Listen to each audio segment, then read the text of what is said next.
अमित शहा आज सांगलीच्या दौऱ्यावर आहेत। शिराळामध्ये सत्यजित देशमुख यांच्यासाठी तर सांगलीमध्ये सुधीर गाडगे यांच्या प्रचारासाठी ते सभा घेतील। या सभेची जोरदार तयारी सुरू आहे। याचा आढावा घेतला आमचे प्रतिनिधी सरफराज सनदी यांनी। पाहूया। केंद्रीय गृहमंत्री अमित शहा सांगली दौऱ्यावर आहेत। शिराळ्यामध्ये त्यांची पहिली सभा पार पडणार आहे, त्यानंतर सांगलीमध्ये त्यांची दुसरी सभा पार पडणार आहे। आपण सध्या आहोत शिराळा या ठिकाणी। शिराळा येथे भाजपचे उमेदवार सत्यजित देशमुख यांच्या प्रचारार्थ अमित शहांची सभा पार पडत आहे आणि या सभेसाठी या ठिकाणी आता जय्यत तयारी करण्यात आलेली आहे। शहरातल्या विश्वासराव नाईक महाविद्यालयामध्ये या सभेचं आयोजन करण्यात आलेलं आहे।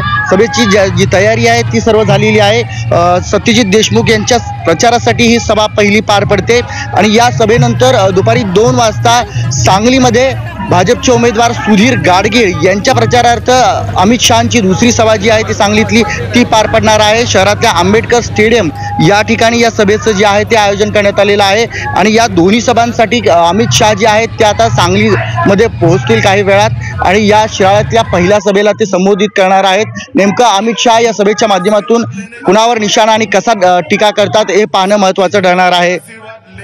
सरफराज सनदी, झी24 तास, शिराळा, सांगली।